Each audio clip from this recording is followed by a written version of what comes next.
Good afternoon guys, कैसे हैं? I hope you all are doing well. तो start करने जा रहे हैं हम आज का 17th ऑफ अक्टूबर का करंट अफेयर्स। सॉरी आज थोड़ी क्लास लेट हो गई कुछ टेक्निकल इशू की वजह से। तो 17th ऑफ अक्टूबर के हम करंट अफेयर्स स्टार्ट कर रहे हैं। ये मेरे टेलीग्राम चैनल का लिंक है, इससे आप मेरा टेलीग्राम चैनल ज्वाइन कर लीजिए, जहाँ पे आपको डेली प्रैक्टिस पीडीएफ प्रोवाइड की जाएंगी क्वांट्स, रीजनिंग एंड इंग्लिश की फ्री ऑफ कॉस्ट। तो ये टेलीग्राम चैनल को आपको ज्वाइन करना है और क्लासेस के लिंक्स भी आपको इस टेलीग्राम चैनल पर मिल जाएंगे। इसके अलावा daily vocab and current affairs के भी आपको यहाँ पर पीडीएफ या नोट्स प्रोवाइड किए जाते हैं। पहले देख लेते हैं आज का थॉट क्या है हमारा आज का। The way to get started is to quit talking and begin doing. किसने लिखा है ये थॉट? Walt Disney. ये मोटिवेशनल कोट है। क्या है इसका मतलब? कि जब आपने कुछ शुरू करना है तो उसका एक ही रास्ता है, उसे उसके बारे में बोलना बंद कर दो और उसे करना शुरू कर दो। तो आपको भी जो स्टूडेंट्स एग्जाम क्लियर करना चाहते हैं, आप सिर्फ प्लान करते रहते हैं, मैं ये करूंगा, मैं वो करूंगा, कल से मैं ऐसे तैयारी करूंगा, वैसे तैयारी करूंगा। तो आपको सिर्फ बोलना नहीं है, नॉट ओनली टॉक, आपको करना है। बोलना नहीं है, करके दिखाना है। तो अपने प्लान्स जो है वो अपने तक रखिए और अपने प्लान्स को इम्प्लीमेंट कीजिए और एग्जाम को क्रैक करके दिखाइए। तो स्टार्ट करते हैं हमारे आज के पहले करंट अफेयर से। Cabinet approves ₹5718 crore world bank supported stars project union. एक स्टार्स प्रोजेक्ट यूनियन है जिसको वर्ल्ड बैंक सपोर्ट कर रहा है ₹5718 करोड़ मनी अमाउंट से, और इसको किसने अप्रूव किया है? कैबिनेट ने। Cabinet chaired by the prime minister Narendra Modi has approved the implementation of the strengthening teaching learning and results for state that is STARS project। ये किसने अप्रूव किया है? कैबिनेट को चेयर कौन कर रहे थे? Prime minister Narendra Modi. STARS is a new centrally sponsored scheme under the Department of School Education and Literacy। Stars जो है वो एक नई सेंट्रली स्पॉन्सर्ड स्कीम है। किसके अंडर आती है ये? Department of school education. तो आपको ये चीज रिमेंबर करनी है, याद करनी है। लाइक किसके अंडर आती है ये? Department of school education and literacy, इसके अंदर आती है ये स्टार्स स्कीम। इंपॉर्टेंट है, इसको याद रखना है आपको। Ministry of education for improving the quality of education. किस लिए है ये? एजुकेशन की क्वालिटी को इम्प्रूव करने के लिए। In the Indian school education system. The total project cost is ₹5718 crore. ये टोटल कॉस्ट है। ये आपको बैंकिंग एंड फाइनेंस के मेजर से भी आप इसको याद रख सकते हैं कि कितनी कॉस्ट लगी इस प्रोजेक्ट के लिए।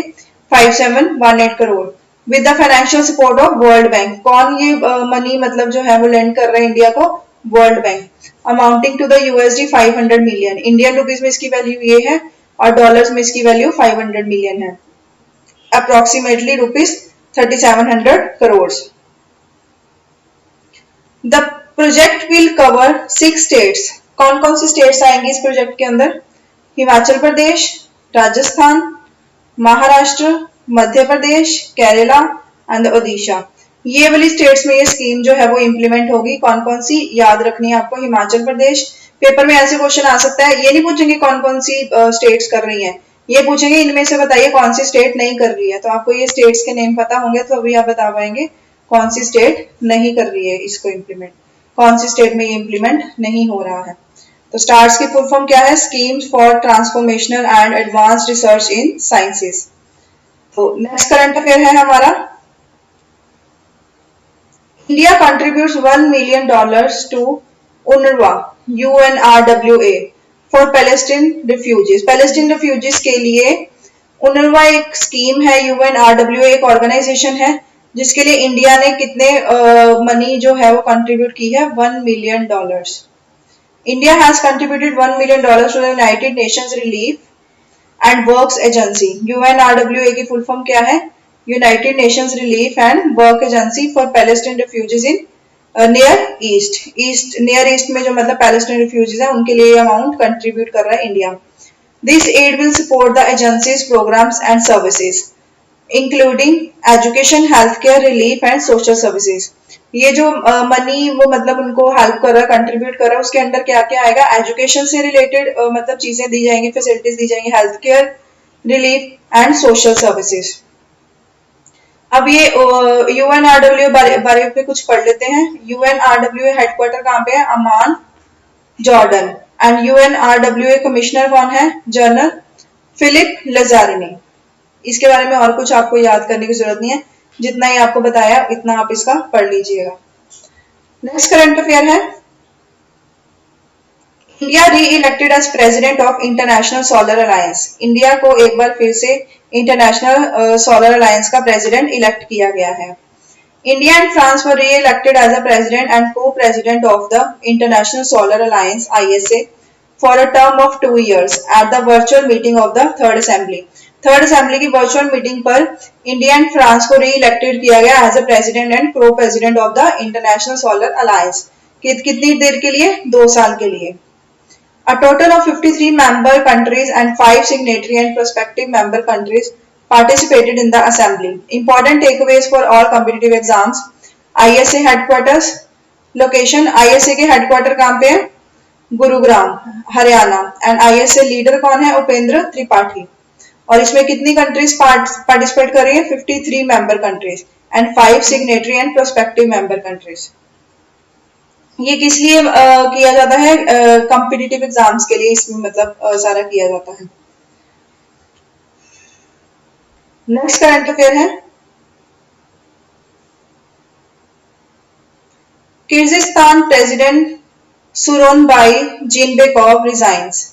किर्गिस्तान प्रेसिडेंट जो सूरोनबाई जीनबेकोव है उन्होंने रिजाइन कर दिया। Has resigned from his post following 10 days of unrest caused by protesters who have demanded his removal from the office। मतलब कुछ प्रोटेस्टर से जो मतलब डिमांड कर रहे थे कि वो अपना ऑफिस, अपनी जो डेजिग्नेशन है उसको छोड़ दें। On 4th October 2020 he was re-elected as a president in parliamentary election। 4th अक्टूबर को वहां पर पार्लियामेंट्री इलेक्शन हुए थे जिसमें उनको एज अ प्रेसिडेंट री-इलेक्ट किया गया था। Causing political turmoil throughout the country, जिससे कि पूरे देश में, पूरी कंट्री में काफी सारे पॉलिटिकल फसाद हो गए। The 61-year-old has served as the president of Kyrgyzstan from 2017 to 2020। ये 61-year-old है कौन? सूरोनबाई जीनबेकोव। और इन्होंने प्रेसिडेंट रहे किर्गिस्तान के कितनी से कितनी देर तक? 2017 से लेकर 2020 तक। He was also the Prime Minister of Kyrgyzstan from April 2016 to August 2017। देखिए यहाँ पे कंफ्यूज नहीं होना, 2016 to 2017 वो रहे PM, उसके बाद 2017 to 2020 तक वो रहे प्रेसिडेंट। कहाँ के? किर्गिस्तान के। किर्गिस्तान की कैपिटल क्या है? Bishkek Kyrgyzstan. एंड करेंसी क्या है? Kyrgyzstani som. Next current affair है, NTPC CMD Gurdeep Singh term extended till 2025। NTPC के CMD हैं गुरदीप सिंह, उनकी जो टर्म है मतलब जो डेजिग्नेशन की टर्म होती है उसको एक्सटेंड कर दिया गया है 2025 तक। The Appointments Committee of the Cabinet ACC has extended the tenure of state-run National Thermal Power Corporation Limited chairman। ये एनटीपीसी किसकी बात कर रहे हैं? नेशनल थर्मल पावर कॉर्पोरेशन के जो चेयरमैन है एंड मैनेजिंग डायरेक्टर है गुरदीप सिंह, उनकी कब तक टर्म एक्सटेंड कर दी गई है? 31 जुलाई 2025। तो जब कोई बड़ा अच्छा अपना काम करता है, ऑनेस्टी से करता है और अपनी डेजिग्नेशन को बड़े अच्छी तरह से संभालता है तो उसको उसकी टर्म वो एक्सटेंड भी कर देते हैं। He had first assumed the charge of utilities chairman and managing director in February 2016। फरवरी 2016 में उन्होंने क्या किया था? चार्ज लिया था utility chairman and managing director का। Gurdeep Singh has earlier worked at NTPC and also across the power sector in firms such as CLP, CESC, IDFC, Powergen and AES। His second term will start from ये जो है ये आप रहने दीजिए, ये पढ़ने की जरूरत नहीं है। यहाँ से देखिए, his second term will start from 4th February next year and extend till 31st July 2025, which is the date of his superannuation। NTPC क्या है, ये कब फाउंड किया गया, 1975 में, और इसके हेडक्वार्टर कहां पे है, न्यू दिल्ली, इंडिया। नेक्स्ट मेरा करंट अफेयर है, Konstantina Dita named ambassador for half marathon सी शिप्स जुडाइनिया 2020। कॉन्स्टेंटिना डेटा जो है उनको एम्बेसडर बनाया गया हाफ मैराथन सी शिप्स का 2020 के लिए। Romania's 2008 Olympic champion Constantina Dita has been named an ambassador for the World Athletics Half Marathon Championships Gdynia 2020। आपको इसमें याद क्या करना है, एक तो इसका नेम याद करना है और किस लिए किया गया है वो याद रखना है बस। The 2020 World Athletics Half Marathon Championships, originally scheduled for 29th March 2020 in Gdynia, Poland, was postponed until 17th October 2020 due to the coronavirus pandemic। ये जो चैंपियनशिप्स हैं ये पहले कब होनी थी, 29 मार्च 2020 को, और ये पोस्टपोन हो गई 17 अक्टूबर 2020 को। किस कारण, ये जो कोरोना वायरस पेंडेमिक था उसके कारण। और सिर्फ नेम याद रखने हैं आपको, दिस वन, एंड किस लिए हुआ, ये पहले कब होनी थी चैंपियनशिप, 29 मार्च को, और कब तक रीशेड्यूल कर दी गई, 17 अक्टूबर 2020 को। बस इतना याद रखना है इसके बारे में आपको। उसके बाद नेक्स्ट है world food day 16th of October is observed globally on 16 October every year। मतलब सारी दुनिया में 16th of October को सेलिब्रेट किया जाता है world food day. The day is celebrated to eradicate worldwide hunger from our lifetime। हमारी जो जिंदगी में मतलब हम देखते हैं जो लोग मतलब भूखे रहते हैं, कई लोग हैं ऐसे जो रोज रात को खाना नहीं खाते, कभी कभी उनको जब खाना मिल जाए तो खाते हैं। तो इस प्रॉब्लम को दूर करने के लिए वर्ल्ड फूड डे बनाया गया था ताकि लोगों में इस चीज की अवेयरनेस बढ़ाई जाए। This day generates awareness globally for those who suffer from hunger and to ensure the need for food security and nutritious diet for all. ये किस लिए बनाया गया था ये वर्ल्ड फूड डे, जो लोग भूख से लड़ते हैं डेली, जिनको खाना नहीं मिल पाता, और उनकी जो फूड सिक्योरिटी है, जो उनकी नीड्स एंड न्यूट्रिशियस डाइट्स हैं उसको पूरा किया जाए। थीम क्या है 2020 की, grow nourish sustain together. Theme is very important, paper में ज्यादातर थीम ही पूछी जाती है, तो थीम आपको याद रखनी है, ग्रो नरिश सस्टेन टुगेदर। इसके अलावा फूड एंड एग्रीकल्चर ऑर्गेनाइजेशन के हेड कौन है, Qu Dongyu. Food and agriculture organization headquarter कहां पे है, Rome, Italy. Food and agriculture organization establish कब हुई, 16 अक्टूबर 1945। बढ़ते हैं नेक्स्ट करंट अफेयर की तरफ। तो नेक्स्ट करंट अफेयर हमारा है ओबेचुरी से। First Indian to win Oscar Bhanu Athaiya passes away. पहली इंडियन जिसने ऑस्कर विन किया भानु अथैया वो गुजर गई। The first Indian to win the Oscar award Bhanu Athaiya pass away. She won the best costume design Oscar for her work in the 1882 film Gandhi. 1982 में एक movie आई थी गांधी, उसमें बेस्ट कॉस्ट्यूम डिजाइन जो था उसके लिए उनको ऑस्कर अवार्ड किया गया था, ऑस्कर से अवार्डेड थी वो। Directed by Richard Attenborough. ये जो गांधी फिल्म है ये किसने डायरेक्ट की थी, रिचर्ड एटनबरो ने। In 2012 Athaiya returned her Oscar to the Academy of motion picture arts and Sciences for safe keeping. 2012 में वो जो ऑस्कर की जो ट्रॉफी थी उसको अच्छे से संभाल के रख पाए, उसके लिए उन्होंने इसको रिटर्न कर दिया था ऑस्कर की ट्रॉफी को academy of motion picture arts and sciences को। नेक्स्ट हमारा करंट अफेयर है, ये भी ऑब्वियसली से है। Legendary Malayalam poet Akkitham passes away. Legendary Malayalam poet थे अकितम, वो भी गुजर गए। ये लेजेंडरी मलयालम पोएट जो है और इनको जननपित लॉरिएट हैं महाकवि अकितम अच्युतम नंबूथरी। इनका नेम पूरा याद कर लीजिएगा, ये गुजर गए हैं। He has penned more than 46 literary works। उन्होंने 46 से ज्यादा लिटरेरी वर्क्स को मतलब लिखा है, including poems, plays, essays and short stories. He was awarded Padma Shri in 2017। This is important। Padma Shri कब मिला था उनको, 2017। या फिर अब ये पूछ सकते हैं कि कौन से ऐसे पर्सन है जो पद्मश्री अवार्डेड थे 2017 में और वो गुजर गए हैं, हु इज पास्ड अवे। तो कौन है, लेजेंडरी मलयालम पोएट अकितम।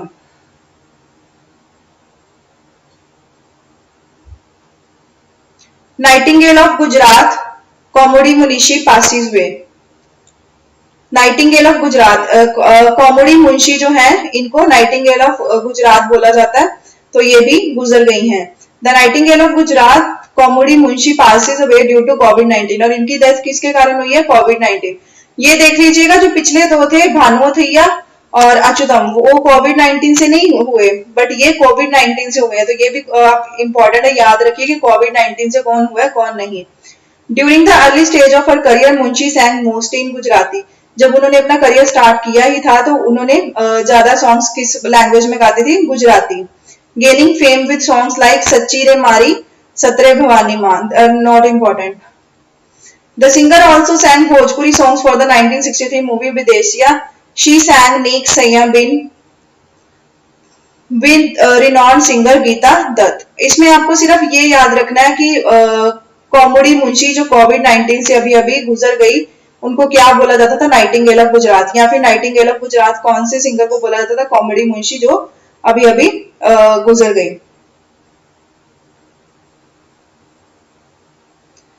अभी तक अगर आपने चैनल को सब्सक्राइब नहीं ना किया तो चैनल को सब्सक्राइब भी कर लीजिए, ताकि आपको डेली जो है वो वीडियोस प्रोवाइड होती रहे।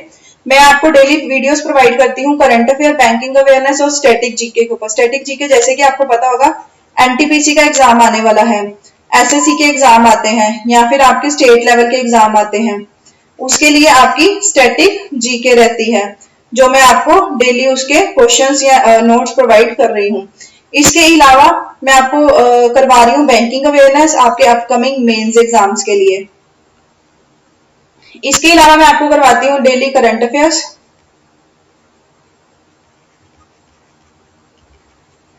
टेलीग्राम चैनल पर आपको डेली पीडीएफ्स प्रोवाइड की जाती हैं, वो मैंने आपको स्टार्टिंग में भी बताया, इंग्लिश, क्वांट एंड रीजनिंग की, उसको भी आप ज्वाइन कर लीजिए।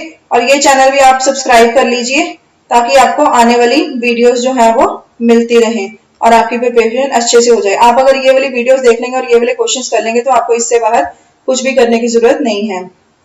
तो बढ़ते हैं नेक्स्ट करंट अफेयर की ओर। Cricket journalist and commentator Kishore Bhimani passes away. Cricket journalist and commentator this one Kishore Bhimani, ये भी गुजर गए। Veteran sports journalist and cricket commentator Kishore Bhimani passed away. He was a leading actor commentator in the 80s and 90s and is best remembered for being on the air during the tied test of 1986 between India and Australia in Chepauk, Chennai. 1986 में India and Australia के बीच में match हुआ था चेपक चेन्नई, वहां पर उन्होंने ये commentary जो की थी वो बहुत ही ज्यादा फेमस रही थी 80s एंड 90s में। he had received a lifetime achievement award. उनको क्या मिला है? lifetime achievement award मिल चुका है for his decades long contribution in the fields of media and commentary in 2013. कब मिला उनको लाइफटाइम अचीवमेंट अवार्ड? 2013 में। किस लिए मिला? Decades long contribution in the fields of media and commentary. और इनका नेम क्या है? किशोर भिमानी।